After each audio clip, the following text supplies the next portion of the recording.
Good evening, councillors, members of the public. Before we commence the meeting, I draw your attention to the fire regulations which are displayed on the screen behind me. There is no practice intended this evening, so if the alarm goes off, it's for real. Can you also please ensure that your mobile phones are either switched off or to silent? This is a public speaking meeting as well. Members of the public, I'd say that as a committee we understand that all matters under consideration tonight can be emotive. This is a meeting held in public, it's not a public meeting. Therefore I'd ask you please be respectful of those around you in the public gallery and the committee and refrain from any booing, cheering or any other form of disturbance. So now let's move on to the main items of business. Minutes of the meeting which took place on the 6th of January 2016 have been laid on the table for the last 30 minutes. Are you content I sign those as a true record of that meeting? Thank you.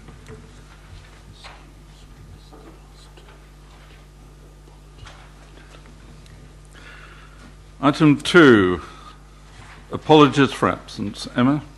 I've received apologies from Councillor Jill Hargreaves and also Stephen Hill might possibly be late. Thank you. Thank you, Emma. Declarations of interest. Members declared any interest before the meeting, Emma?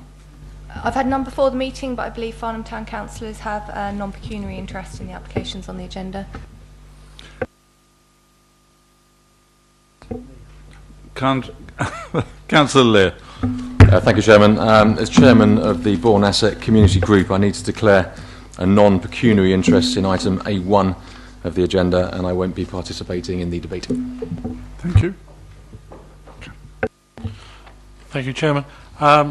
I have a pecuniary interest in item B1 in that it's fairly close to where I live. So I shall leave at that point. Thank you, Councillor Story. Item number 4, questions by members of the public. Have we had any, Emma? None received, Chairman. Item number 5, are there any updates, government guidance or legislation? Elizabeth? There are none this evening. Thank you, Chairman. Thank you very much. Item 6, quarterly appeals report. Louise, would you like to introduce the report? Thank you, Chairman. Members will note that there are 13 decisions on the agenda report. The first was at 95 to 97 Farnborough Road for 2 dwellings with access onto Alma Lane. This was refused by committee members but was allowed at appeal. The inspector concluded that the proposal would be in keeping with the mixed character of the area, that there would be sufficient space for vehicles to turn on site, and that the proposal would not be dominated by hard standing. The inspector also concluded that the proposal would have an acceptable impact on the amenities of the adjoining occupiers and that there would be an acceptable provision of off-street car parking. The second, at 45 Firgrove Hill, for the erection of a detached dwelling and garage. This was refused by committee members but again allowed at appeal. The inspector concluded that the impact on the adjoining occupiers was acceptable. The next one was at Contact House on East Street for illuminated signs. This was refused by committee but part allowed and part refused at appeal. The inspector concluded that the illumination of some of the signs was unrelated to the low-key ambience and other lighting in the vicinity and was incongruous in terms of the symmetry of the building, but concluded that some of the signs would not be dominant and would be acceptable. As such, it was a split decision. The next, at land between 13 and 15 Longdown Road for a detached dwelling. This was a delegated refusal but allowed at appeal. The inspector concluded that the proposal would be appropriately spaced and not out of keeping with the pattern of development. The inspector also commented that there was no reason why this decision would undermine any future judgments. The next, at 2 Woodcut Road, was for a 2-storey detached dwelling and access. This was a delegated refusal and again was dismissed at appeal. The inspector agreed with the council that the scale, form and height of the proposal would appear cramped and crowded and harmful to the character of the area. He did conclude that the shortfall of 1 car parking space would not impact on highway safety and was therefore acceptable. The next 2 were both at Stony Lees in Boundstone Road. One was for 3 dwellings and one for 2 dwellings. The 3 dwelling scheme was refused and dismissed at appeal. but the two-dwelling scheme was allowed at appeal. The next two were at 39 Ford Lane for 2 dwellings and 1 dwelling. Both of these were dismissed at appeal, with the inspector agreeing with the council's reasons for refusal. The next was at Kiln Cottage, which was refused and dismissed at appeal for residential extensions, with the inspector agreeing with the council that the proposal would be harmful to the character of the lane. The next, at 20 Longdown Road, was refused and allowed at appeal for a detached dwelling, with the inspector concluding that the proposal would be in keeping with the surrounding area. The final decision on the agenda was at 23 Meadow Way. This was for the erection of a single-storey front extension.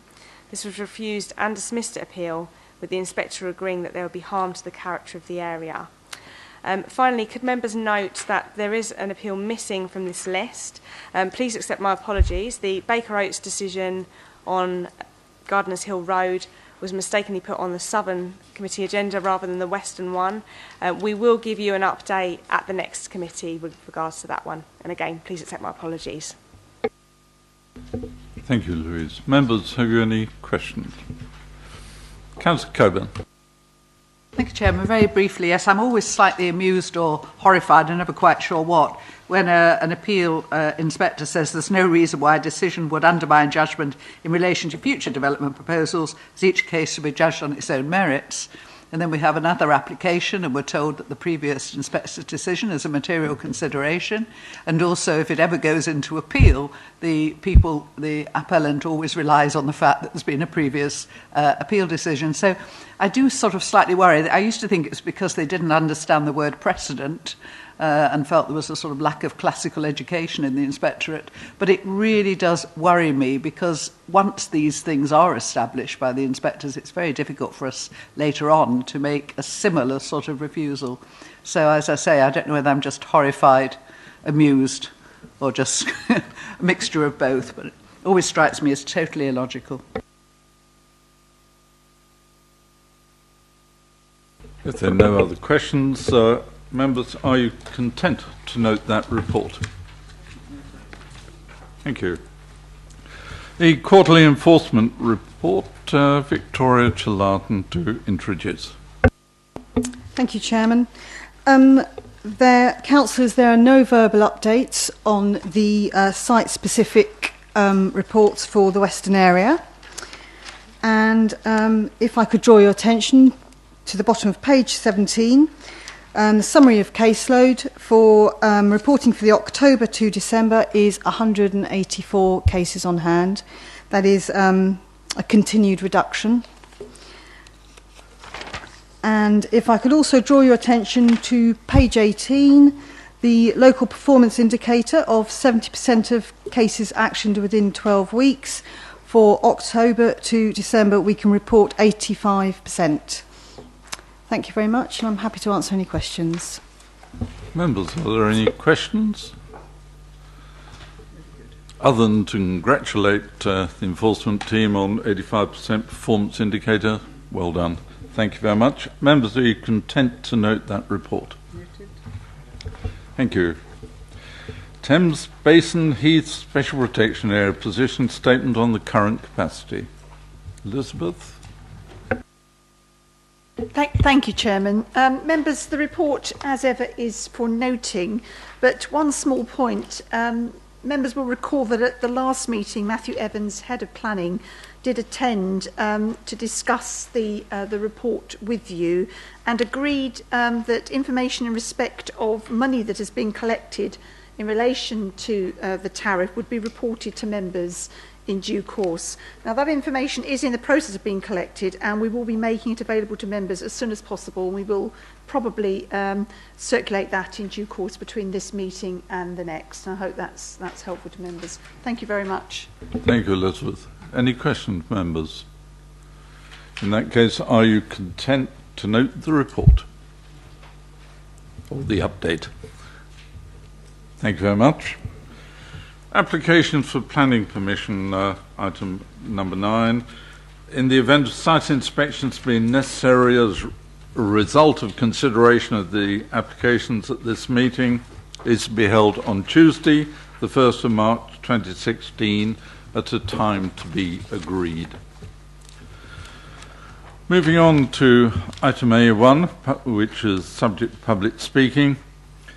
WA 2015-2045, Bourne Cricket Club Pavilion, the Bourne Recreation Ground, Old Frensham Road, Lower Bourne, erection of a sports pavilion following demolition of the existing sports pavilion.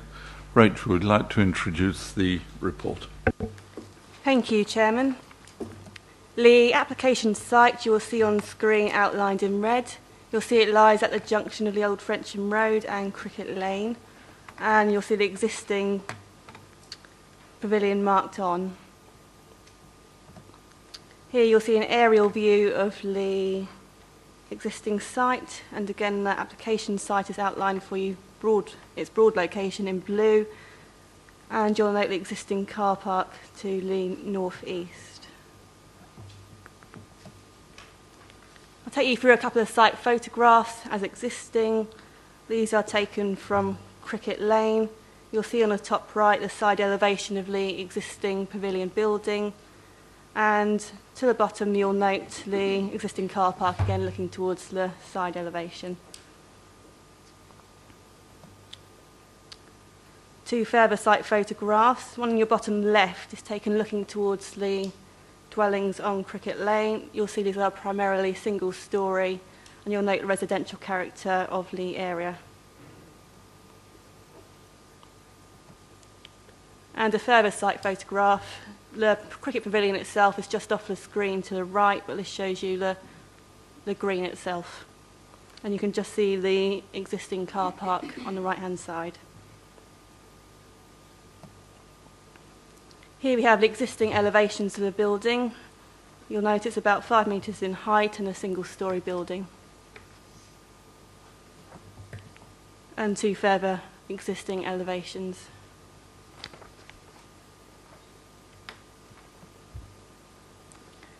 This is the proposed block plan where you will see the replacement pavilion. You will see a black hashed area. That is the siting of the existing pavilion, which is being removed. So you'll see that the siting of the new pavilion is slightly further north in the site. You'll also notice there's a new vehicular access coming off Cricket Lane. That's primarily for deliveries to the new building. And you'll note the existing car park, which would be retained to the northeast. The main entrance of the pavilion would actually face towards the village green itself, rather than onto Cricket Lane, so facing to the north, on the top of the screen as you look at it. This is the proposed ground floor plan. The pavilion will be spread with a basement level, ground floor and first floor. You'll see the ground floor itself. It contains meeting room, toilets, kitchen facilities, and a foyer. The changing rooms themselves will be contained in the basement, and you'll see a bar and club room would be provided at the first floor level.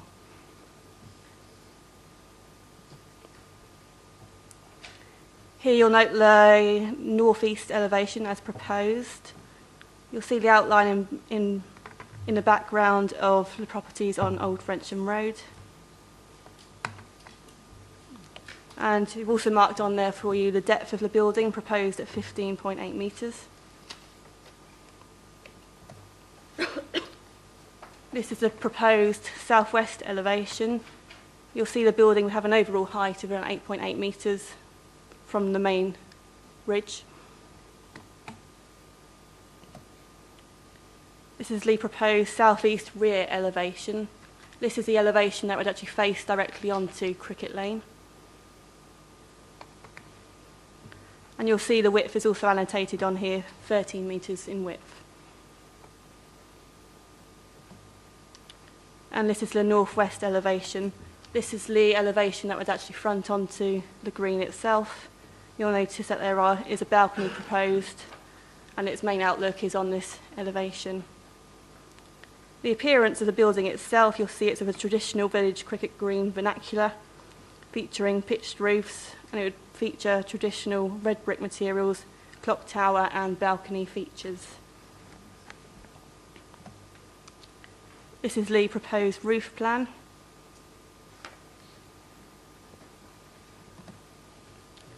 I can now take you through the determining issues for the application. First of all, starting with the matters of principle and technical opinion.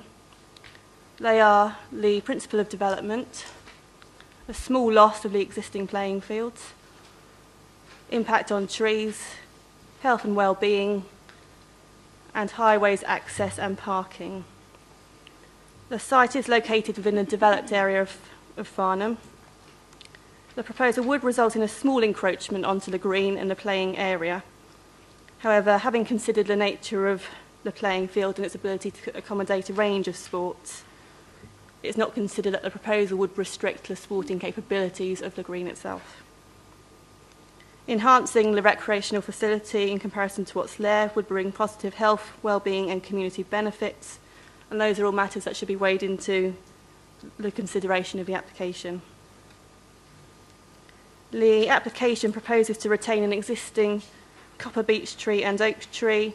The existing maple tree is proposed to be removed. You'll see that appropriate conditions have been included to protect those trees to be retained. The current use in respect of highways and parking.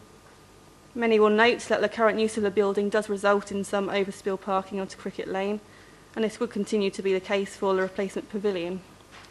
However, notwithstanding this, the County Highway Authority does consider that the proposal itself would not actually generate a material increase in vehicle movement or parking demand associated with the site compared to the existing situation.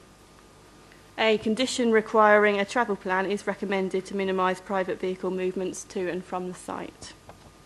If I could take you now to the second column, and that is the matters of judgment. You'll see that they are the design and visual impact of the building and the impact on residential amenity.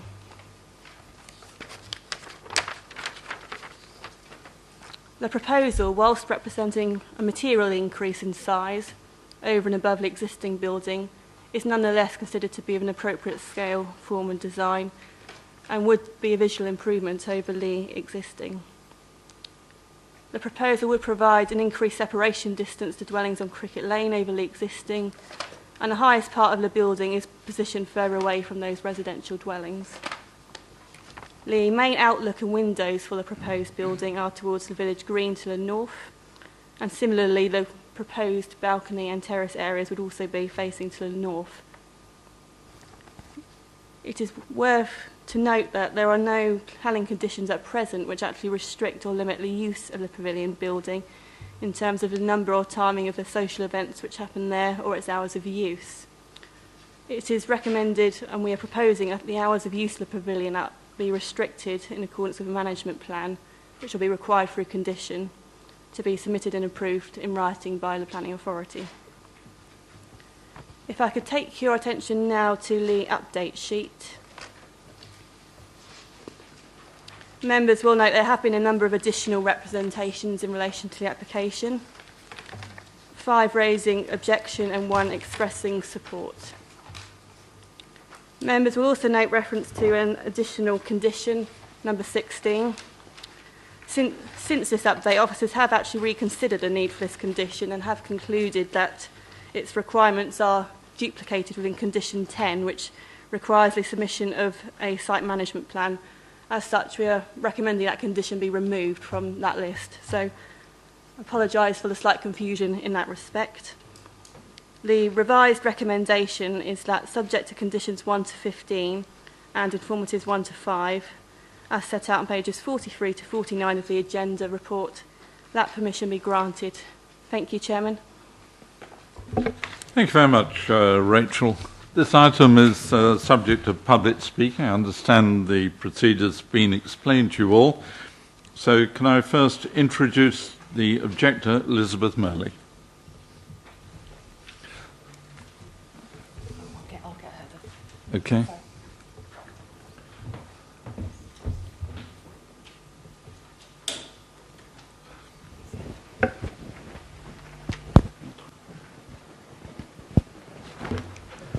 You have 4 minutes.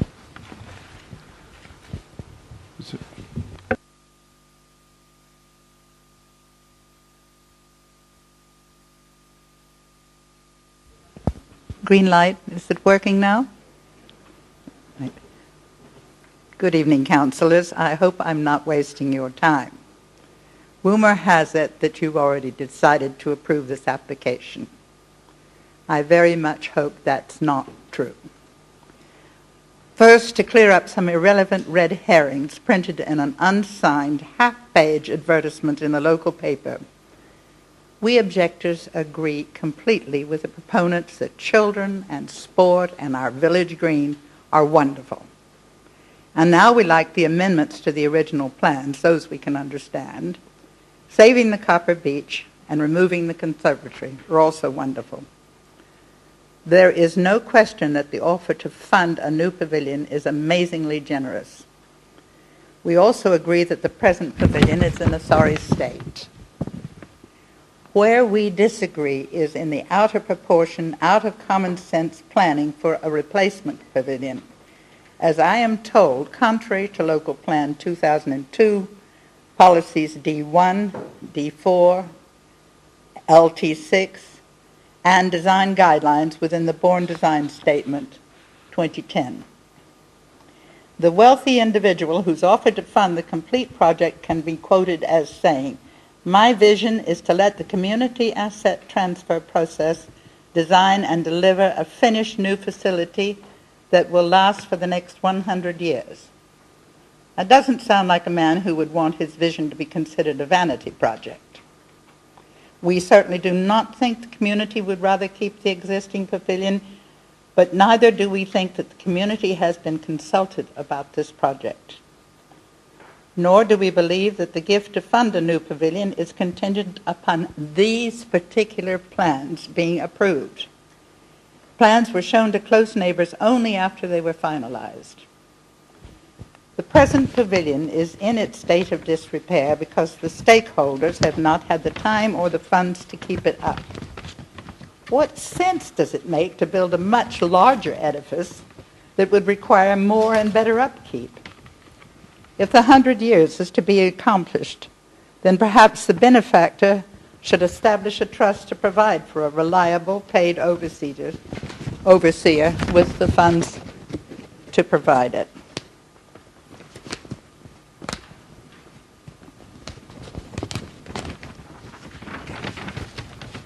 The need for the first floor in the plans is not apparent. A community hall, largely purchased through the donations of the community, is only a short distance from the green, and there are many other places in the Bourne that would be more suitable for the purpose of entertaining large groups. Our small village could not support an additional pub, a voluntary coffee shop, or a newsagent's. Where I personally feel most strongly opposed is to the misleading of people by allowing them to believe that the funding for the new pavilion was dependent upon these particular plans being accepted. The benefactor said, "My vision is to let the community asset transfer process design and deliver a finished new facility that will last for the next 100 years. The Community Asset Committee is a self-elected group comprised of representatives of the stakeholders. We genuine neighbours of the Green were not told of such a committee until last August, long after it had gone through the legal processes of establishing itself and having an architect prepare these plans. If a new design omitting the first floor and including the provision of a trust to maintain the structure for the next 100 years were to be submitted, we would be likely to encourage its acceptance." Thank you very much indeed. I now call on a supporter, Andy Morse.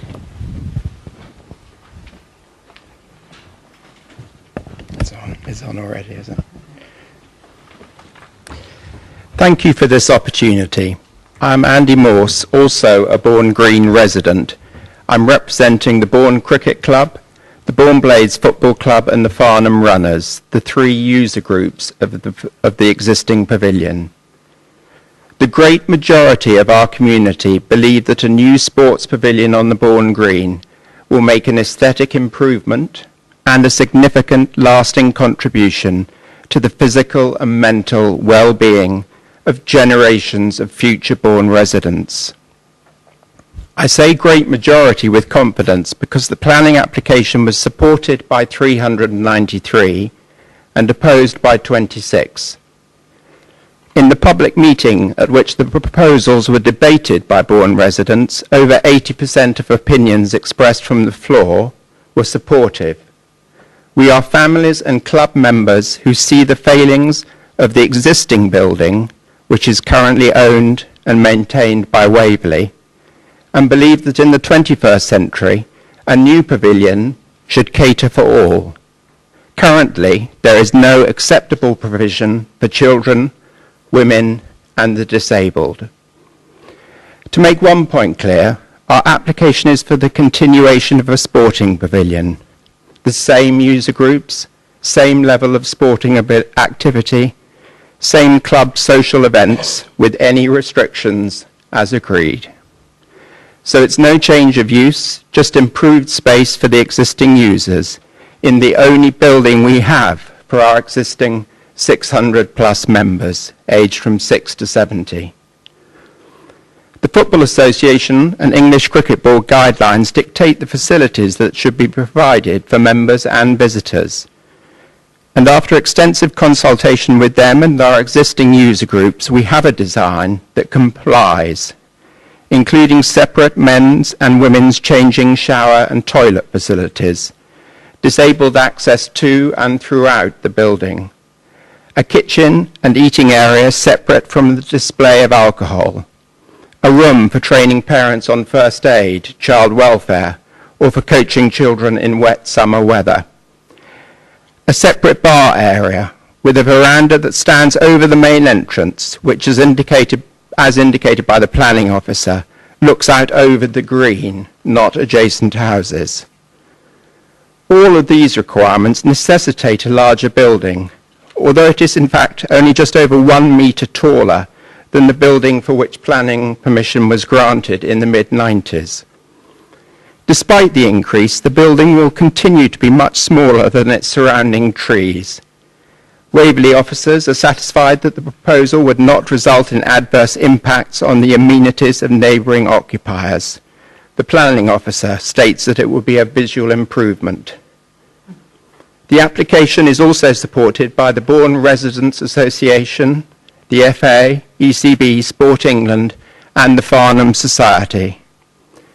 Finally, this project is being fully funded by an independent local benefactor, once himself a child who played on the Bourne Green.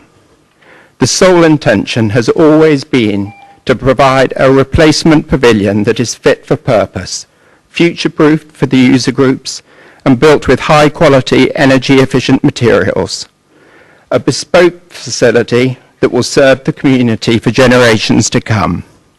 A sporting pavilion fit for our village green, fit for use. This application has received an overwhelming amount of local support, and indeed the support of Waverley Council, and we hope that members will also support it this evening. Thank you. Thank you very much, Mr. Morse. Before we continue, can I just address a comment that Elizabeth Merley made? We have not predetermined this application whatsoever. The officers have issued advice. We do from time to time amend recommendations, as we did an hour ago on the Southern Area Planning Committee, where we changed times that had been suggested. We do not predetermine any application.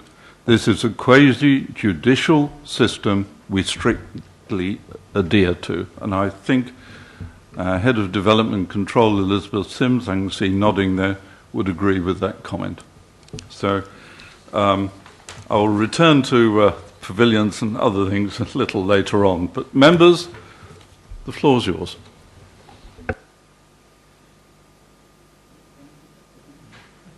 Councillor Coburn. Yes, I was a little bit shocked by Mrs. Merley's assertion. I haven't discussed this, as far as I know, with anybody sitting in this room until I had the pre-meeting earlier. So, quite where that rumour's come from, I've no idea. I'm the local member. I've kept right out of it because the other local member's been right in it, as it were. And I've just waited to hear what people have said to me as a local member, and I can confirm that the support is very much there in the local community. I've had very little anti feeling. It's sort of coming into my emails or through my letterbox. I'm very sad that there's any sort of feeling of dissension of this one, because anybody who goes down on a Friday night to see the Bourne Green, or in fact any other time that it's used, will just see a whole load of families doing what we're told families should do, which is get out and about. And I'd far rather see the children running around there than sitting at home with their iPads or whatever else, the screens they're looking at. I can understand in some ways that nobody likes change, and it is slightly larger. It has moved forward because of the protection of the trees, but the group has made some changes to address certain concerns. And I think we have to accept that times have changed. There are so many young families living there. This is such a well-used green. I say young families, there's quite a few golden oldies in the other groups. Just because Granny here doesn't take part doesn't mean there aren't people of an older age enjoying the green as well.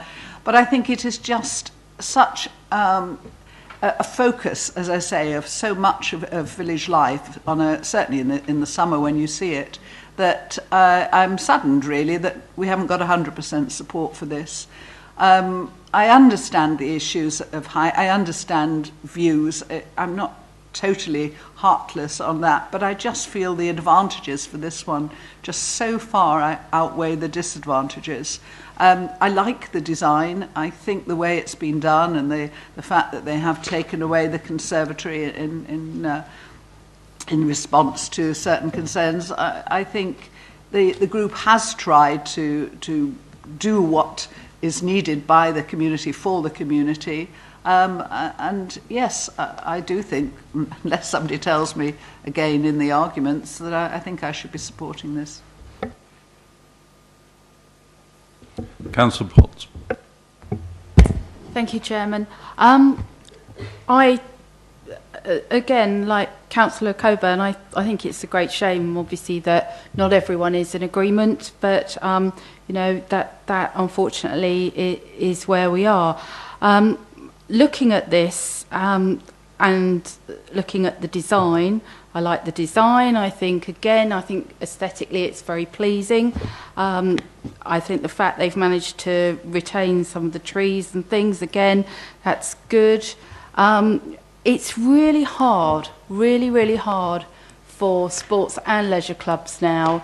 They have enormous amount of restrictions and guidelines in terms of meeting the FA rules and regulations on changing rooms and facilities, and it's an absolute minefield, and it's also very costly for them. So the fact that they've managed to bring all this together, I know they've got a benefactor who's going to sort of fund this, but that we're going to have hopefully something here for the foreseeable future, not just for one generation, but that will last several generations. I have to say I really congratulate the group on what they've done, and I certainly will be supporting it this evening. Thank you very much, Councillor Potts. Councillor MacLeod. Thank you, Chairman. I've just got one question for the officers rising from a point made on behalf of the objectors. The point was made that the current pavilion is maintained by Waverley and is not in very good condition. I'd just like to understand, is the maintenance actually a planning issue, whether or not there's plans in place for future maintenance? Is that even an issue for planning for this committee to take into account? I'd just like to know if it is or not. Thank you, Chairman. Elizabeth. Thank you, Chairman. I think inasmuch as the new proposal will revitalise the site and improve the visual appearance of the site and contribute to the character of the area, then it is a material consideration. But maintenance as such and issues around maintenance are not material considerations. So there's a distinction there. Thank you, Chairman. Thank you. Councillor Fraser. Thank you, Chairman. I come to this, of course, as always, with an open mind, and I've read as much as I can of the support and objections, and there's much to be admired in this design, and I've acknowledged the support that it's obtained from other councillors. But it is, in my opinion, too large, it's too high, and it's too far forward. I think 10 metres from the existing line is excessive. And I believe the height of the ridge is excessive. The removal of the first floor would seem a shame, but I feel that is the only way of getting the height down. And I feel that the basement excavation, which will be the greatest enemy of the tree roots, could afford to go perhaps another 4 metres to the south, so that we could end up with a smaller pavilion, not quite so far forward, which would serve a similar purpose and be of similar value to the community and of similar worthiness architecturally. I think on balance I will not be supporting this present application. Thank you, Councillor Fraser. We are talking to this application and the position of the building. Can I just make a comment? I'm a member of the Hindhead Playing Field Association. 10 years ago, we had to rebuild our 1929 pavilion. 10 years ago. We've got another 20 years of paying for it, one way and another. To go through all the hoops put forward by the Football Association, the cricketers, everyone else, on changing rooms, on the facilities you have to provide in this modern day and age, they're considerable, and you have to go through the hoops, as Mr. Morse pointed out a little earlier on. Very considerable. You want the changing rooms down below. You don't want people in dirty football boots or cricket boots ploughing through a lounge area or a bar area. So our design is very similar, except it's a wooden construction in the main, but it is an upper floor with balconies and everything else for a better view of the sporting activities going on the field. A very similar basic design, but this is so superior that I shall certainly be looking in its favour. Councillor Hodge. Thank you, Chairman. I think this is an excellent proposal. It's a traditional style pavilion. It looks great, reasonable scale and form.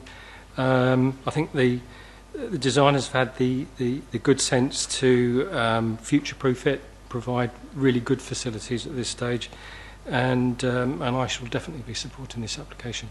Thank you.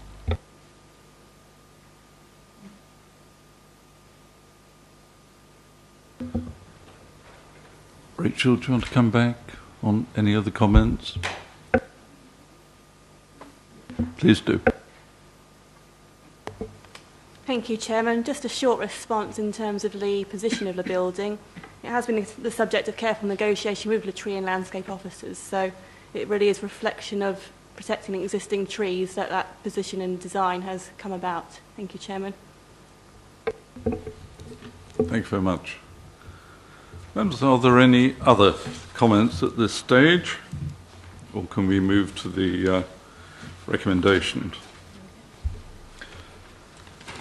The revised recommendations as set out on the update sheet is that subject to conditions 1 to 15 and informatives 1 to 5 as set out on pages 43 to 49 of the agenda report, that permission be granted. Can I have those in favour of the recommendation to grant, please show. 1, 2, 3, 4, 5, 6, 7, 8, 9. Those against? Abstentions? None. Therefore, permission is granted. Thank you, members.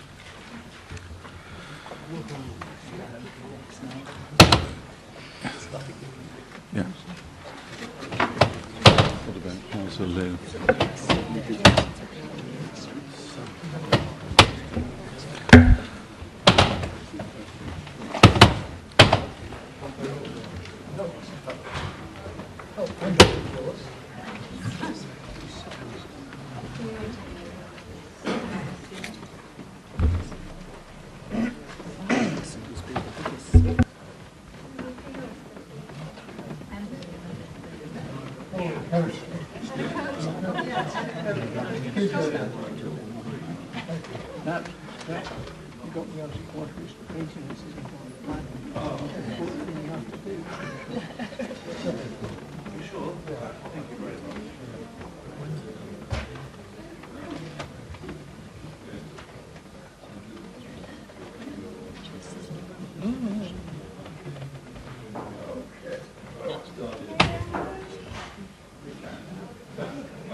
Right, we continue with item A2, WA2 2015-2210. Land at Pilgrims Way, Crondall Lane, Farnham. It's pages 51 to 98 of your agenda. Outline application for the erection of 3 detached dwellings with access and layout only. Revision of WA 2015-1089. Gemma would like to introduce. Thank you, Chairman. The site comprises garden curtilage associated with 40 Crondall Lane, which is located to the northern side of Crondall Lane. The site is served by a vehicular access point, which is shared by number 36 and number 38 Crondall Lane. The topography of the site rises up from the south to the north, resulting in the site being elevated above Crondall Lane. The site is located within a developed area with a stretch of open countryside and an area of strategic visual importance, as outlined in green, located to the north of the site. The surrounding character to the east and south is predominantly residential. The land to the north and west is semi-rural in character. Just to take you through a couple of site photographs. The top left-hand photograph is looking up north from Crondall Lane, and you'll notice the site's access to the east. And the bottom right-hand is looking from within the site, looking down to the access joining Crondall Lane. These photographs are looking from outside the site, but they're looking at the boundary towards the site, which is shared with Crondall Lane, and they're there to give you an over idea of the sort of character of the area. The site picture on the left is the driveway, the internal driveway of the site, and looking towards the west of the site. This photograph here is just looking within the site. The bottom right photograph is looking up towards the house, and the top left one is looking towards the other development, which is the other side of Crondall Lane, so the existing houses. These are further in photographs internal of the site, looking to the far west. I'm sorry, how clear that is. Sorry. The application follows on from 2 previous applications, one for 2 dwellings, the layout of which is shown in this drawing, and one for 3 dwellings, the layout of which is shown in this drawing. Both these previous applications were refused by the Council in 1989 and dismissed at appeal in 1990. The current proposal seeks outline planning permission for access and layout for 3 detached dwellings, with matters of appearance, landscaping and scale reserved.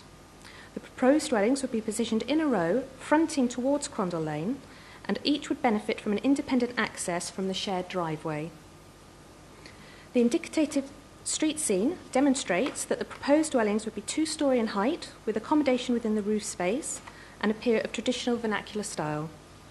Each property would have parking provision within their plot that would accord with the Council's parking guidelines. Sorry, indicative street scene, beg your pardon. Moving on to the determining issues, looking to the right of the slide, the matters of principal and technical opinion are the principle of the development, having regard to the site's location within the developed area, the planning history and the differences with the previous proposals, noting that material changes in planning policies happened since 1990, which includes the introduction of the MPPF in 2012, the MPPG in 2014, and the adoption of the Waverley Borough Local Plan in 2002. A further consideration since the previous refusals in 1990 is the application for 120 dwellings, which was approved on countryside beyond the green belt to the east of the site, and the Council's failure to demonstrate a 5-year deliverable housing supply. Development of garden land, noting that development on garden land within settlements is not unacceptable in principle and is subject to the relevant development plan policies as well as national guidance. Highways and parking, noting that the county's highway officer has raised no objection to the proposal in terms of the likely net additional traffic generation, access and parking arrangements, and is satisfied that the proposal, subject to conditions, would not have a material impact on the safety and operation of the public highway. The effect on air quality, noting that the Council's air quality officer has raised no objection to the proposal, subject to conditions.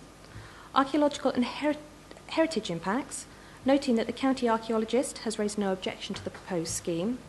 And biodiversity and compliance with habitat regulations, considering the expert opinion of the Surrey Wildlife Trust, who has raised no objection to the proposed scheme, subject to conditions.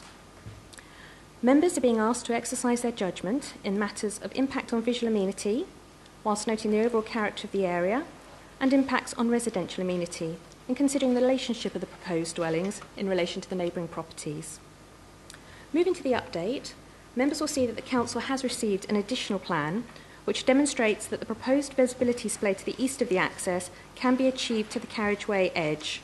A previous plan had demonstrated that visibility could be achieved to the centre of the carriageway.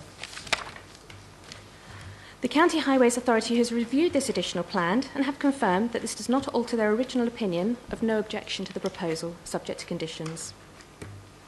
The update also advises that a further 2 letters of representation have been received from one individual, which raise further concerns relating to the MPPF and incorrect statements on the submitted planning forms.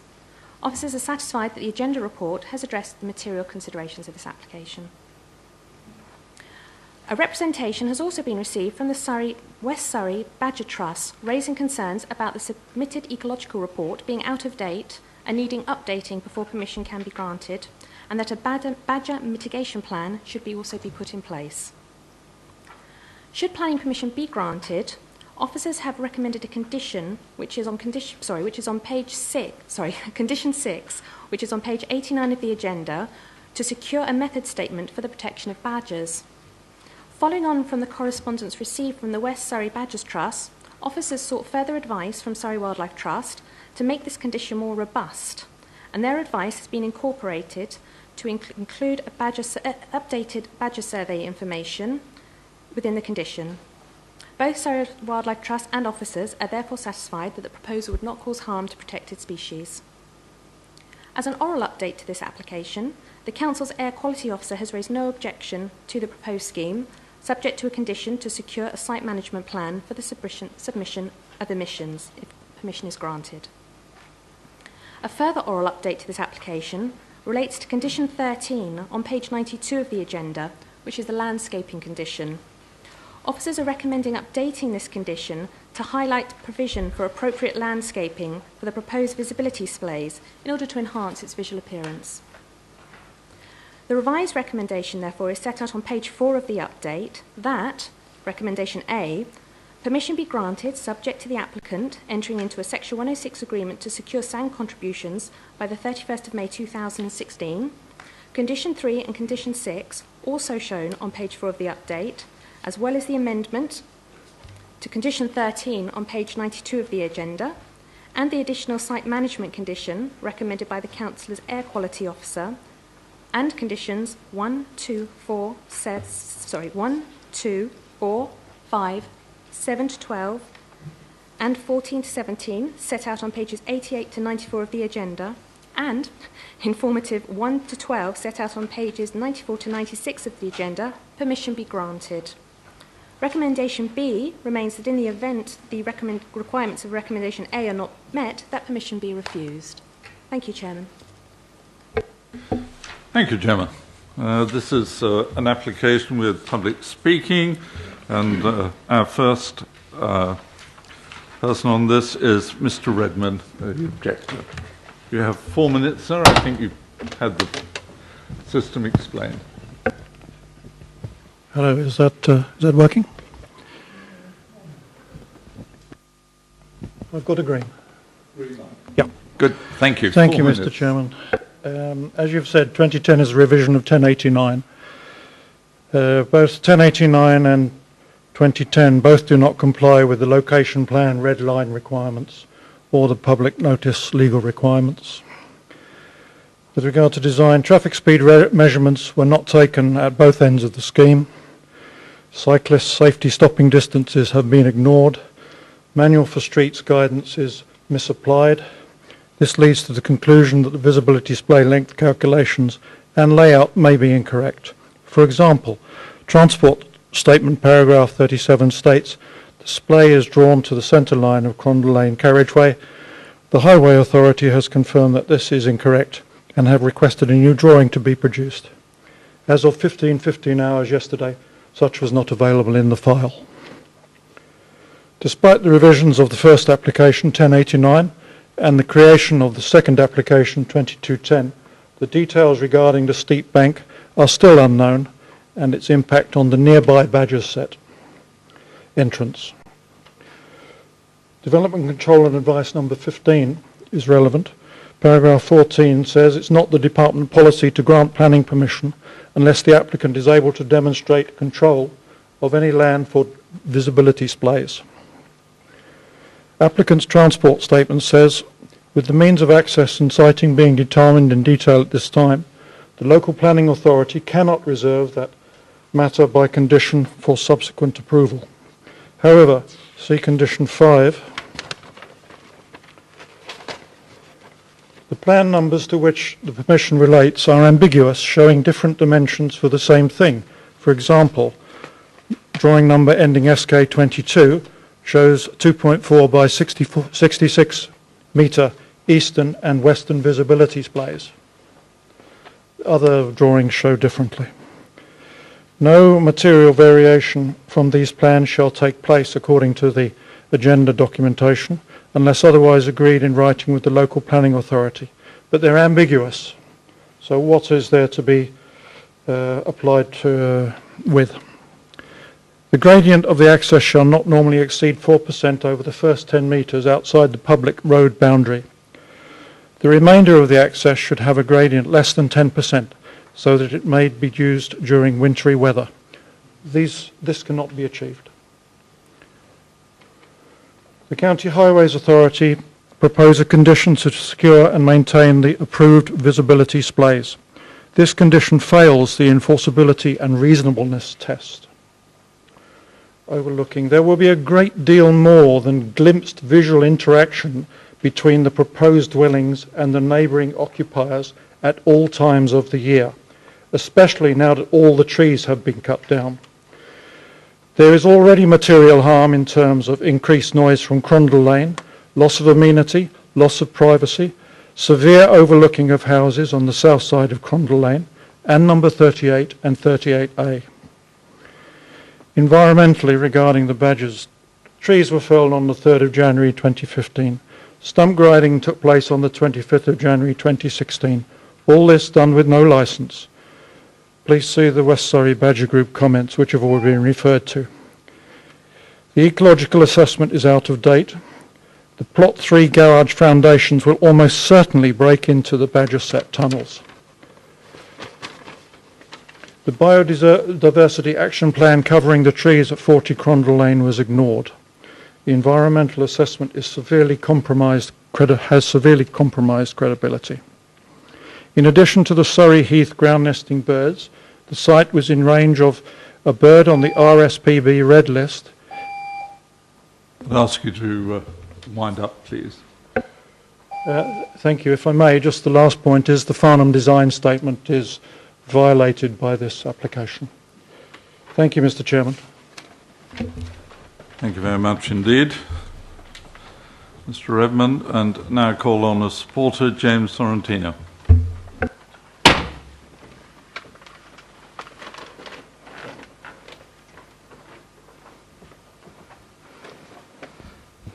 Is that working? Is it still on?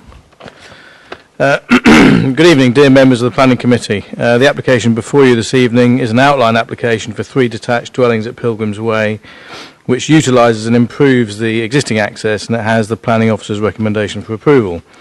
The property has an unusually large garden compared to those in the surrounding area, and by virtue of this fact is out of character with its surroundings.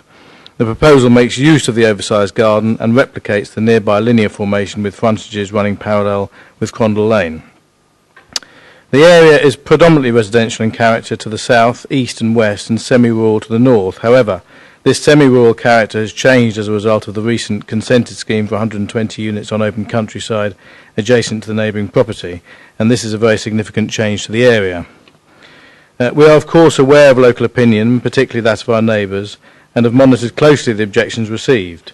Without wanting to repeat the content of the officer's report, we would like to comment on some of the key issues. There was much criticism of the landowner's removal of a number of trees at the start of the year. It's important to remember that the trees were on private land, not within a conservation area, and not protected by tree preservation orders. Whilst we understand that tree works can be an emotive subject, consent was not required to remove the trees, and the landowner was within his rights to do so in his own private garden. We hope, therefore, that the removal of the unprotected trees will not be considered negatively when you determine this application. Concerns have been raised regarding the proposed works to an existing bank, which will provide much needed visibility to the west. Excuse me. These important works will of course result in a change to the existing bank that has provoked criticism from local residents because of the effect on appearance, along with unsubstantiated claims of the heritage status of the bank. We have provided evidence to the satisfaction of both Surrey County Highways and Waverley's Planning Department that a sensitive and suitable solution can be provided, and further the county archaeologist has raised no objection to the proposal. From a practical point of view, the current access serves 3 properties, and you will no doubt have seen during your site visit that it's an extremely dangerous exit because of limited visibility. The proposed application would significantly improve the safety of the existing access by providing visibility displays in excess of 60 metres in both directions.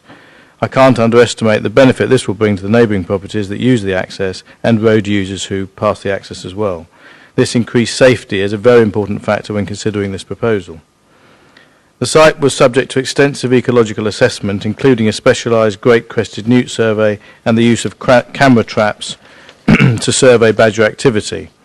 The scheme has been designed with ecologist support, and most notably development is located away from the existing outlier badger set, and the existing pond is to be retained.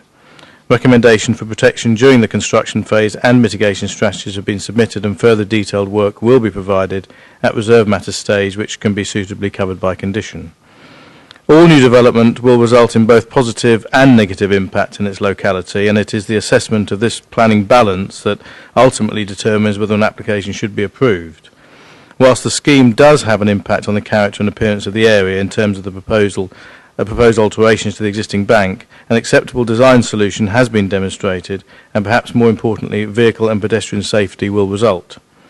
The application site is sustainable, delivers much needed housing in the absence of a 5-year housing land supply, significantly improves the safety of the existing access, and does not conflict with surrounding character. We therefore believe that the benefits of the scheme outweigh the impacts, and respectively request that the application be approved. Thank you, Chairman. Thank you very much, Mr. Sorrentino. Members, before I open it up to you, just a reminder that this application is to discuss the outline application for the erection of 3 detached dwellings with access and layout only. Members, all yours.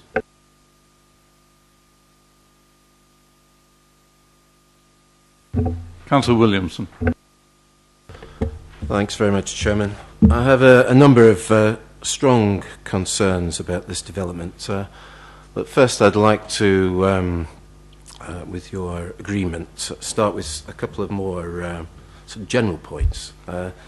This is yet another application in the area which was submitted once a gang with chainsaws had removed a number of mature trees.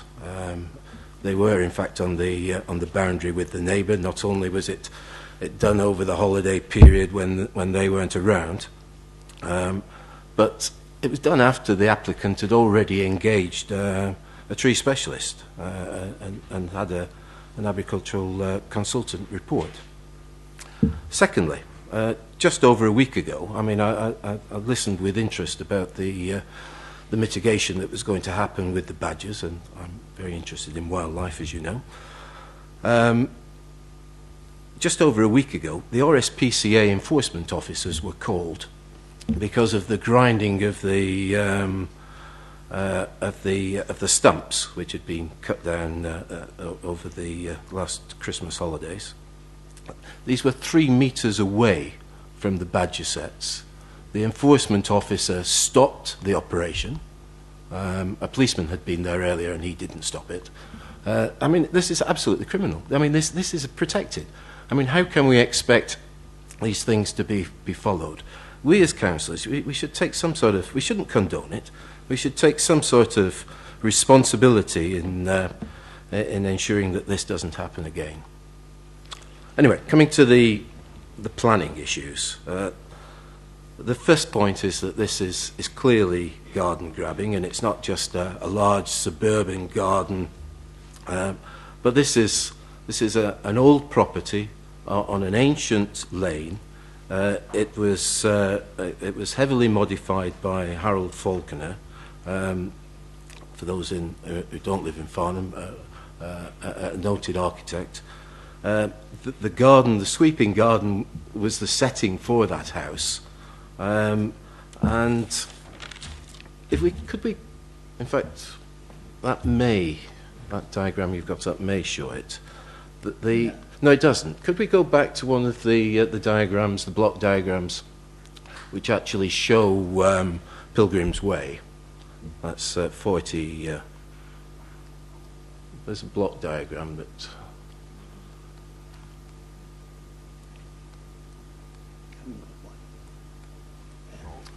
Okay, that's not a very good diagram, but it maybe shows the point. I mean, the name of the house is clearly Pilgrim's Way, and it's set behind an ancient hedge with which has got the badgers in.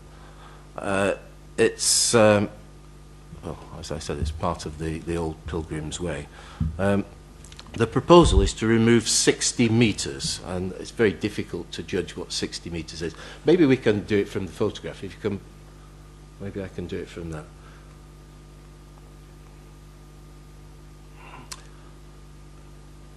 It's a pity more of you couldn't make the site visit on Tuesday, because you would have been able to see it very clearly. Anyway, the proposal is to remove 60 metres of that ancient hedge to take it sort of halfway up the drive. I'm not sure I totally understood Mr. Redmond's points about the speed, but what I do know is that's one hell of a dangerous bend. There have been 3 accidents there in the last 12 months. And I also know that the proposal is to build 3 family houses, presumably which will have children, families living in them, not just cars. And if you come to the exit onto Crondall Lane, there is no footpath. You are straight onto the road. Children would be playing Russian roulette, stepping out onto that road. You've got 60 metres now, which has been generated of sight by removing this ancient hedge and destroying the surrounding.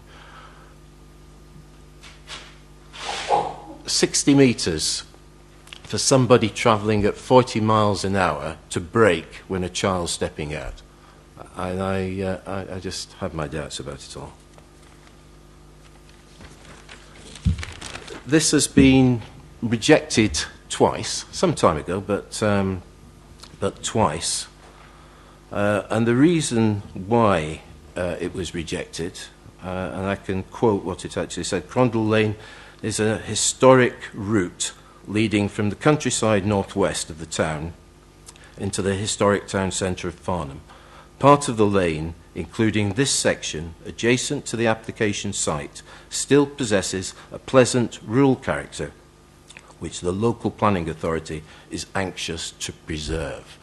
I mean, are we anxious to preserve it? I think we are. I think this is one of the main entrances into Farnham, and we're just about to pull out what makes it attractive. Thank you. Thank you. The speed limit on that part of the road is? The speed limit is... Thank you. You mentioned 40 miles an hour. Well, they've done an exercise that's in the traffic study, which says that 85 percentile, I read the study, 85 percentile is at 40 miles an hour coming downhill, because it's quite a steep hill. That means that 15% of the people are in fact going over 40 miles an hour. The other thing is that local residents, because it's dangerous, and because of the accidents, and because of the children, there's quite a lot of children go to school that way. The local residents have some time ago started having a speed watch and reporting people to... people hair down that road. I mean, you were there, you saw what it was like. Thank you. Councillor Coburn. Thank you. Yes, I went on the site visit, and I have to say I went expecting to loathe it, and I actually thought it was a good use of the land, of the site, much to my surprise. Having said that, I am concerned about the hedgerow and the bank. And this is a sort of wider view, but this one is a good example of it, that Surrey Highways seem to be determined to remove every hedge and green bank that there is in Surrey at the moment, and it really is something that I can't support. I can support the use of this piece of land for the three houses. The access, as I say, is the issue that we're looking at. The layout, I can support that.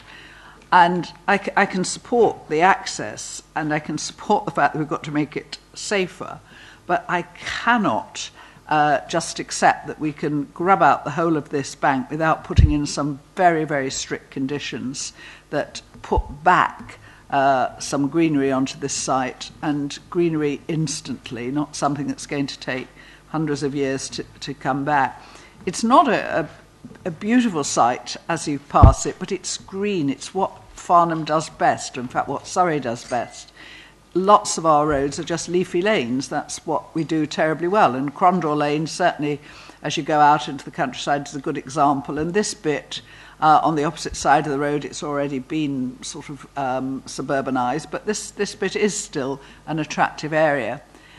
I can understand the need for some highway safety, having gone in and out of the site for the site visit.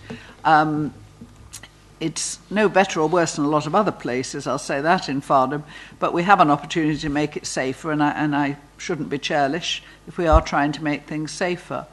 But I'm not sure that what Gemma read out right at the beginning in terms of the conditions on the landscaping of this bank would be quite strong enough to allay my fears here that we are completely destroying the character of this part of Crondall Lane.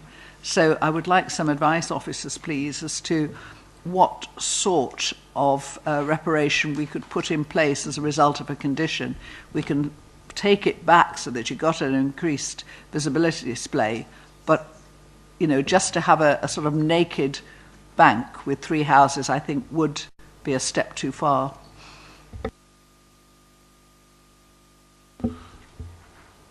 Officers, do you want to come back, Gemma or Elizabeth? Or?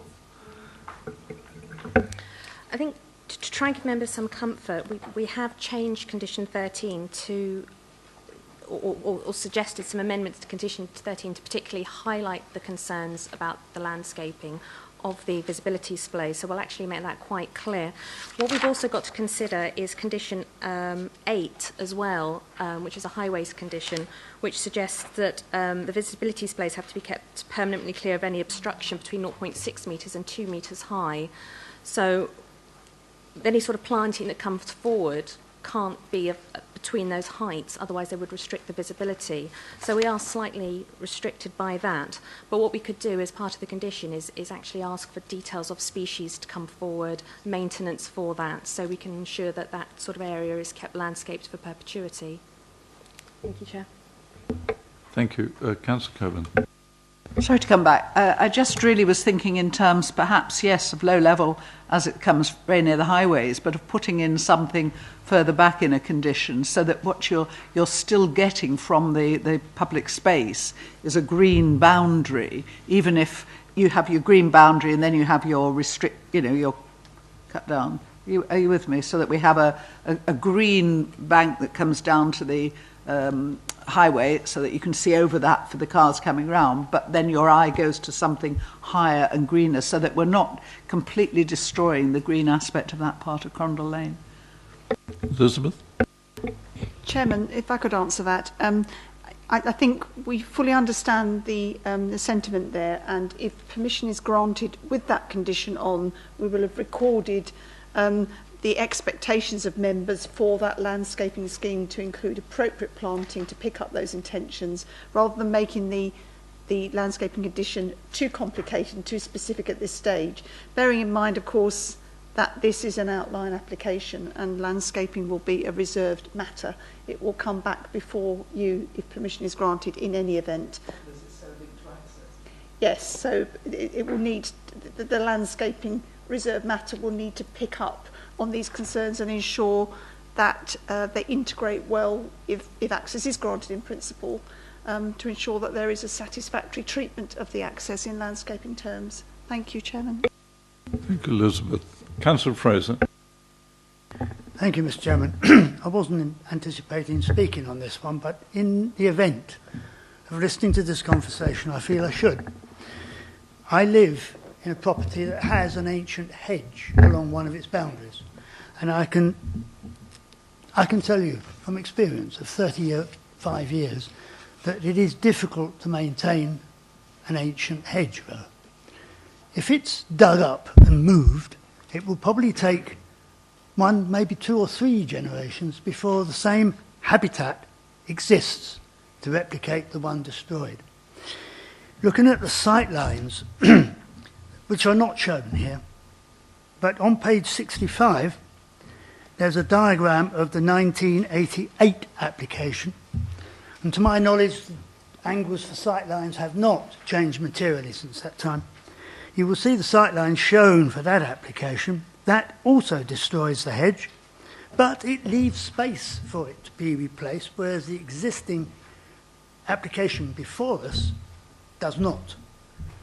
It would materially change one of the 3 houses, but we are not, I think, in this meeting able to suggest that there is a change. So I will just leave you to expect me to oppose this quite vehemently on that point. Thank you, Councillor.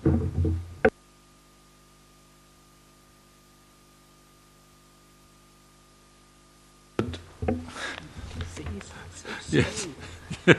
Councillor MacLeod. Thank you, Chairman. Unfortunately, I wasn't able to make the site visit because of another appointment, but I do know Crondall Lane reasonably well, driving up quite frequently, and I haven't taken the trouble to stop and look at this site. I actually have a lot of concerns about this application. This is one of Farnham's, I understand the term is historic sunken lanes. And I don't really believe that this proposal to cut this bank back and effectively destroy part of the hedge is at all an acceptable idea. I actually think this is overdevelopment of this area in conjunction with other proposed developments in the area. And I would also have concerns about the bend. I know we're told that we have to accept what highways tell us, but I have personal concerns about this dangerous bend. So I personally will be opposing this application. I don't really think this is the right application at all, the right use of this site. Thank you, Chairman. Thank you. Members, anyone else? In that case, let's move to the recommendation.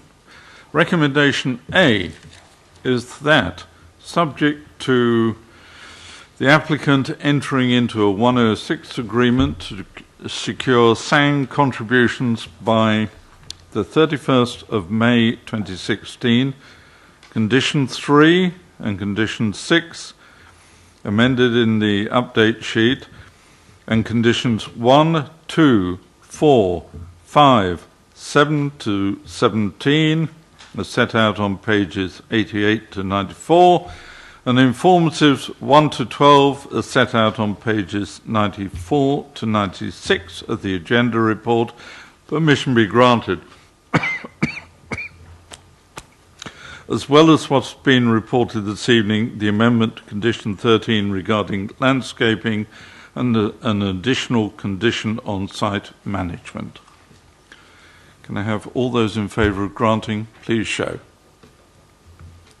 1, 2, 3, 4, 5, 6. Those against? 1, 2, 3, 4, 5. Permission is therefore granted. Thank you, members. Condition B, recommendation B, that in the event of the requirements of Condition A are not met, permission be refused. Those in favour, please show. 1, 2, 3, 4, 5, 6, 7, 8, 9, 10. Those against? Abstentions? 1. Thank you. Thank you, members. A recommendation to refuse if conditions are not met is agreed. Condition A3, item A3, WA 2015-2162, the Dairy Studios, Rumfold, St George, Farnham, use of the land and works to provide vehicular access and driveway to commercial buildings. Gemma would like to introduce this one, please. Thank you very much, Chairman. The site lies to the east of Runfold St George and forms part of the wider commercial site, which comprises of several buildings, formerly associated with Runsfold Farm, and hard surfacing used for the parking of vehicles. The proposal seeks permission for the formation of a vehicular access crossover and driveway from Runfold St George. The proposed access measures 33 metres in depth and 10 metres in width at its widest point. The proposed driveway would lead to a hard surface car park to the rear of the site. The vehicle crossover, access and drive have been implemented on the site. The following photographs are taken from Runfold St George and show the proposed access to the rear of the site. So looking at the photographs here, sorry they're out of order now because there we go. So we're standing from Runfold St George here, and this is the entrance to with the new access. And if we're just moving down here, this is a wider view of the new access. You can see the gravel driveway. And this is looking from inside the site, looking out towards Runfold St George. And this is a photograph which is showing the the previous access that was used to access the site. This one shows the existing access to the site, which was shared with Clemmy House. This access should no longer be used by vehicles on entering and exiting the site. Planning permission was granted in 1997 under planning application WA 1997-0933. Sorry. I do apologise, some of my plans appear not to have saved on site. I'm afraid I don't have the plan to show you that. But what I'll try and do is I'll try and explain where it was. So planning permission was granted in 1997 under a previous application for an access through the site, which was never implemented. This access ran from this point here straight up till this point here. So the application was never implemented on site and is not extant either.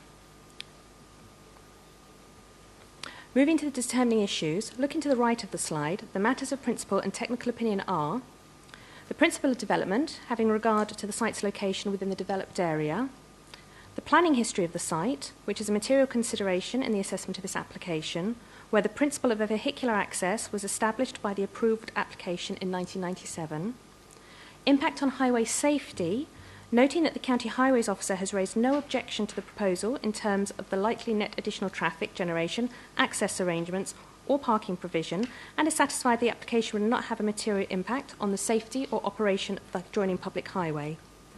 Members are being asked to exercise their judgment in the matter of impact on the countryside beyond the green belt, the impact on the setting of the listed building, and the impact of the Farnham strategic gap, having regard to the modest nature of the proposal. Members are also being asked to exercise their judgment on impact on residential amenity, noting that the proposal would replace an existing access and would not lend itself to an increase in the commercial use currently existing on the site. Moving to the update, the County Highways Authority have confirmed that a highways officer has carried out an inspection of the access works undertaken and is satisfied that the works are suitable and satisfactory in relation to highway safety. A further letter of objection has been received, raising no new material considerations, and officers are satisfied that the agenda has addressed these concerns. The recommendation remains as set out in the agenda papers that, subject to condition 1 set out on page 119, that planning permission is granted. Thank you, Chairman. Chairman, thank you very much. This item, again, is public speaking, so can I introduce the supporter, Francois Hancock, to speak. 4 minutes. Good evening, Chairman and members. Just thank you very much for the opportunity to speak in support of this application. I'll keep it brief. The officer's report puts forward a considered and well-presented case. It takes a balanced view of national and local planning policies that apply to this application, and we concur with the findings of the officer that the proposals are in accordance with these policies. The reuse of old farm buildings has an intrinsic value whether listed or not. Indeed, the historical success of this old farm has owed much to its ability to innovate and adapt. This is something we have sought to continue, and as a result, the buildings and land have enjoyed ongoing investment, and thereby, we hope, preserving them for future generations. By adopting a flexible approach, we have provided invaluable mixed-use space to local businesses, including horticultural, storage and offices, which in turn provide local employment and contributions to the local economy. The access we have utilised is an historic access, with the existing roadside drop curb installed in the post-war period. This is supported by the fact that the curbstones themselves were those manufactured in the 40s and 50s.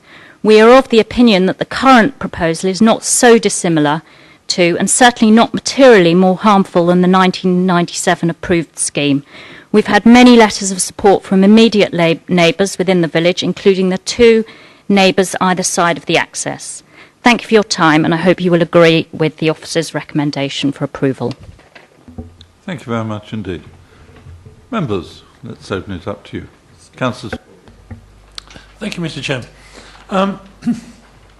You will recall at the last meeting that Councillor Coburn called in an application for South Farnham School on the basis that there were bigger issues involved than were stated in the application. And to some extent, that is why I've called this one in, that there are more issues involved than perhaps are immediately apparent. What I wanted to do was to allow the objectors to have their day in court and to state their reasons for objecting to this, because they have, over a number of years, been subject to, how can I put this, some acrimony between themselves and their neighbours. Both sides have put in planning applications and been objected to by the others, and so on. And there have been accusations made by both sides of impropriety by officers of this council in dealing with those applications. As a result of that, as I say, I wanted the objector to be able to put his case and to know that in this instance we certainly have taken all consideration. Having said that, he has decided that he doesn't feel that he can come to this meeting, that he feels it's already been predetermined, and that the report was written in such a way that it would make him look foolish. So I'm sorry, but he's not here to make his case about the extended use of the buildings, the much larger car park than was agreed in the 1990 whatever planning application, and so on. The only comment I would like to make is that I deplore the fact that the access road was built before any kind of planning application was put in, and stating that, oh, but we had planning permission granted all those years ago, doesn't cut it for me, and I would just put that on record. Thank you. Thank you. Councillor Potts. Thank you, Chairman. Following on from Councillor Story's comments, I can't see a good reason to actually turn this down, but I think many of us here are very uncomfortable that this has already been built and implemented. It doesn't sit well, but I actually, looking at everything, that aside, can't see a reason to refuse it. But why the applicant couldn't have actually put the permission in at the correct time is beyond me. Indeed. Well, if there are no further questions, members, can we move to the recommendation? Recommendation remains set out in the agenda papers that, subject to condition 1, set out on pages 119, planning permission be granted. Those in favour, please show. 1, 2, 3, 4, 5, 6, 7, 8, 9. Those against? Abstentions? 1, 2. Thank you very much indeed. In that case, permission is granted. Moving on to item B1, WA 2015-1116. 66 Recklesham Hill, Recklesham, erection of 12 dwellings together with ancillary works following demolition of the existing commercial buildings. Tim, all yours.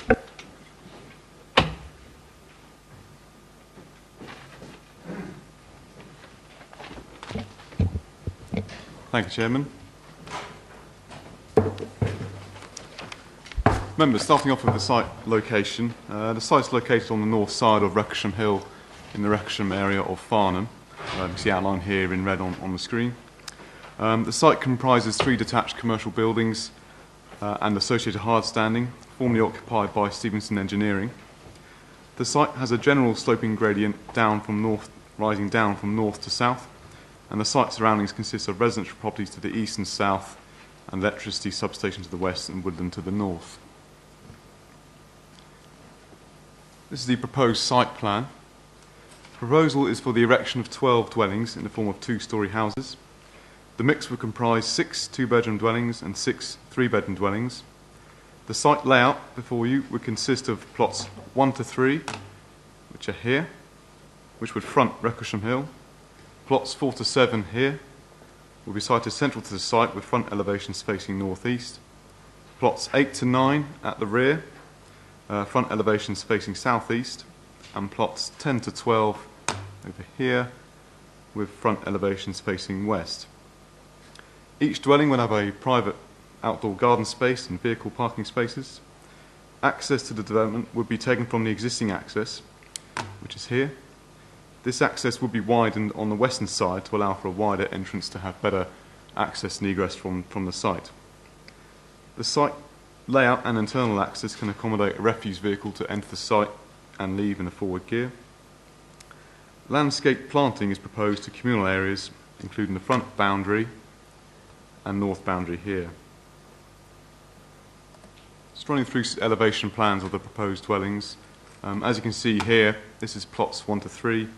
The proposal is for traditional design of residential properties with a mixture of clay tiles, tile hanging, and open facing brick. In terms of these specific plots, a row of 3 terrace dwellings. Plots 1 and 3 on the outside would be 3-bedroom, and the central plot number 2 would be 2-bedroom. This is the front the elevations for plots 4 to 7 would take the more form of traditional terracing. They would be 4 two-bedroom properties, and again in materials to match throughout the whole development. And the floor plans here, which unfortunately haven't come up hugely great, but two bedrooms at first floor with bathrooms and kitchen, diner and lounge at ground floor level. Plots 8 to 9 at the very rear of the site would take the form of a pair of semi-detached dwellings. These would both be 3-bedroom properties. Again, the materials would match. And the proposed floor plans here, 3 bedrooms at first floor level and other accommodation at ground floor. Plots 10 to 12, again at the rear of the site, in the northeast corner, it would actually mirror plots 1 to 3 in terms of design, form and layout.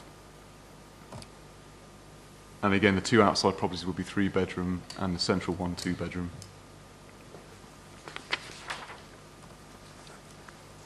This is the proposed street scene drawing submitted with the application. You can just see outlined here numbers 64 and 62 Ruckersham Hill, which are existing neighbouring properties. And this is a front of plots 1 to 3. This is a street scene looking from within the site, looking west. On the left-hand side, you'll see the side elevation of plot 3. Central to the picture here is the front elevations of plots 4 to 7. And again, the side elevation of plot 9 here. Members should note the proposal seeks to utilise a natural sloping gradient throughout the site from south to north. And this also helps show the building height relationship to the buildings proposed. Just run you through some site photographs. This is taken on Ruckersham Hill, showing the one of the existing former commercial buildings on the site. The positions of plots 1 to 3 would be on the same building line as the existing building that's here. However, it would be sited further west, maintaining a much greater gap between the buildings and the neighbouring property number 64 there. This is from taken from the same position, looking along the road, really just to highlight what the existing immediate residential surroundings are, and also where the existing access point. As outlined earlier, the access is to be widened specifically here, in accordance with the recommendations from the County Highway Authority. Further, the visibility splays are to be retained via condition, with no obstruction above 0.6 metres. This will be taken into consideration with the landscaping scheme when it comes to looking at appropriate planting.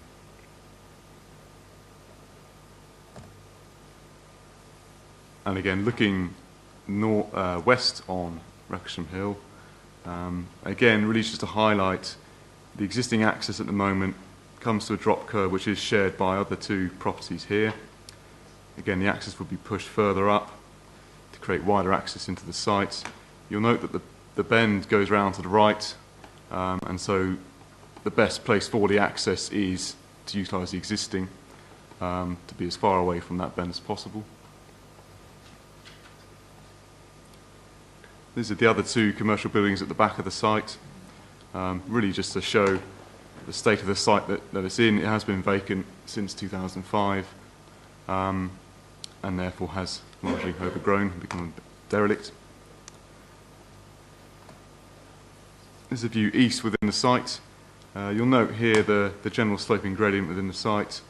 This is the rear elevation of the large commercial building at the front, and another one here, and that actually is an outbuilding serving number 64, which is the immediate neighbour.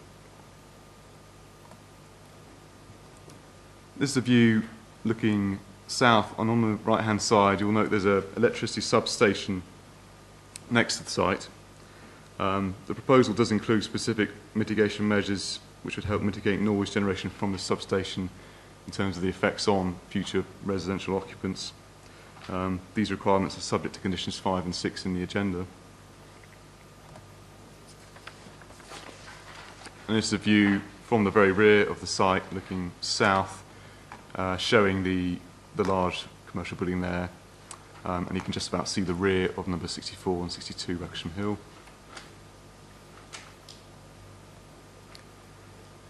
In terms of determining issues with this application, I'll just run you through the matters of judgment, which here on the right-hand side of the screen.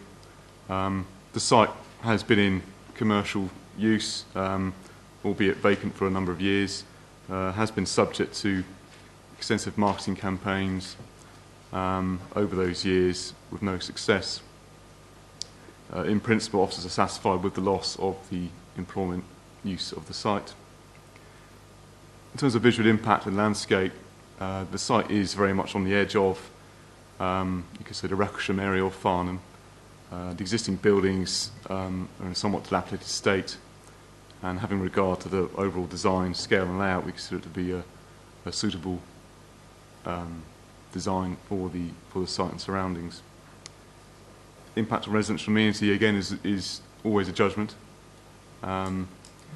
We have had letters of support from the immediate neighbour, number 64. Currently, the existing warehouse building on site, the larger one, runs 3/4 of the way down the garden, right on the boundary. So obviously the benefits of the scheme in terms of moving that away and to residential is supported. The northern part of the site is designated ancient woodland. Officers have been working with the applicant to ensure that ancient woodland will not be removed as part of the scheme. It is a matter of judgment as the plots 8 to 9 would be sited within the 15-metre buffer guidance by Natural England. However, we consider the benefits of the redevelopment of the site for housing outweigh this. Refer members to the update sheet. I apologise as recommendation B did not make it on to the agenda. However, it would be subject to refusing the application if recommendation A is not met within 2 months, which is considered to be a suitable time frame. We've received some updated comments from our tree and landscape officer regarding proximity to ancient woodland. Officers consider that an open space management plan is required within the 106 in order to secure that this space is not to be used by residents as garden space. You'll note the additional representation we've received and officers' response to that. And having reconsidered neighbouring amenity, we have recommended an additional condition, really to safeguard additional windows and potential overlooking in plots 10 to 12 only. So the revised recommendation is outlined on the update sheet. That permission be granted, subject to those things. Thank you, Chairman. Thank you very much, Tim. Members, it's yours. Councillor Coburn. I would have thought there was a collective cheer in the area when this planning application came in. We've all watched this site deteriorate over the years. It certainly hasn't got any smarter. And I think we're all just so relieved that something's come in. Just a couple of points. One of the appeal decisions earlier on, the inspector raised H4 and said that it may be too prescriptive, and this is something that, you know, I do feel very strongly. We're getting these sites in now, and they are in sensitive areas. This one not sensitive because of what was there, but sensitive because it is on the edge of a settlement. You know, we are talking quite far out, and of course it's adjacent to ancient woodland. So I do think when we're looking at these sites, we should almost, perhaps you better put your hands over your ears at this point, Elizabeth, but I think we should almost tear up H4 and actually just apply the MPPF and have a look, because I do think we need to get what is acceptable on the site and not necessarily any particular formula. I think this works well. I'm glad you've taken the permitted development rights away from the properties that could potentially overlook. I think that allays certain fears.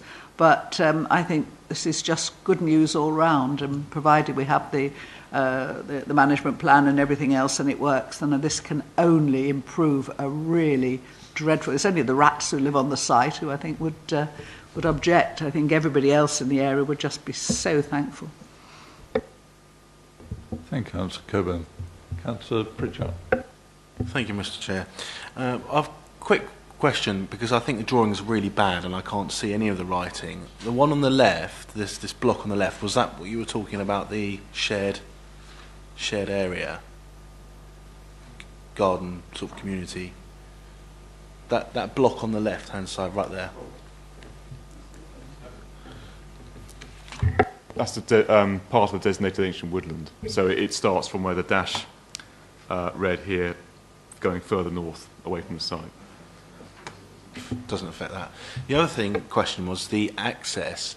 I noticed in the road there's chevrons, so obviously people won't be able to turn right out of the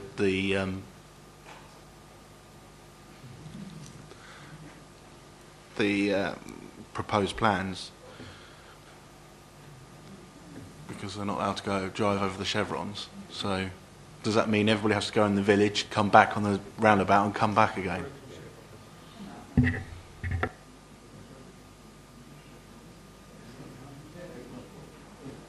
But they're put there obviously because of speed, and obviously so that people can't overtake. I'm understanding you say they're broken chevrons. My understanding is you can't drive over those. This whole thing is then going to push all the traffic into the village. Chairman, Councillor Hodder. I think if they're broken lines you can cross them, but I'm no expert. Yes, I'd have thought so, and I imagine all the other people who live there turn left or right at will.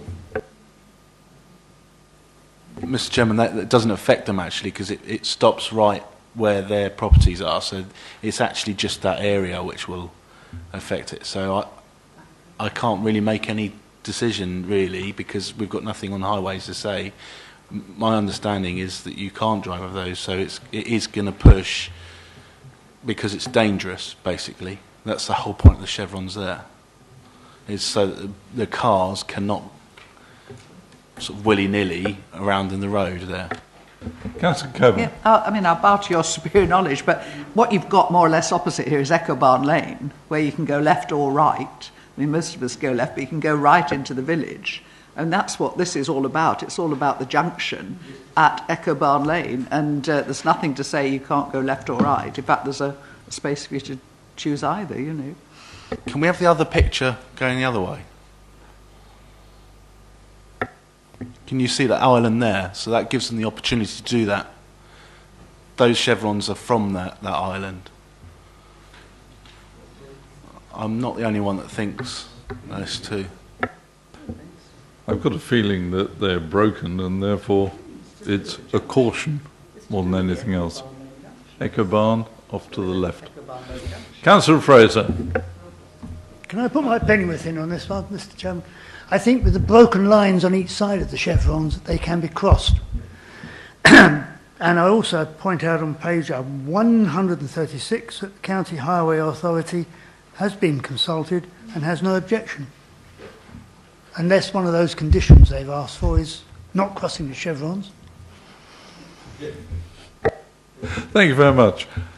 I think, members, we're just about there, aren't we? So if there are no further questions, I'll move straight to the recommendation. Recommendation is set on the update sheet that, subject to the completion of 106 agreements, secure contributions towards education and environmental improvement, SUDS management plan, open space management plan and SPA contributions, and subject to conditions 1 to 25, informatives 1 to 10 in the agenda, and an additional condition 26, permission be granted. May I have those in favour of the recommendation to grant, please show. 1, 2, 3, 4, 5, 6, 7. Those against? Abstentions? 2. Thank you very much. Permission is therefore granted. Is there recommendation B? Recommendation B, if conditions above are not met within 2 months, the application be refused. Those in favour, please show. That's unanimous. Unanimous. Thank you very much. That completes the agenda for tonight. Thank you all very much indeed.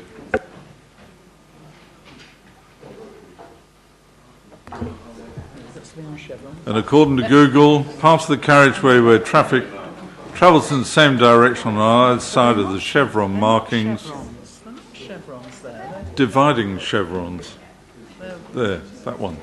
Vehicles should not enter the chevron unless it's safe to do so. Let's have a look. The glasses on.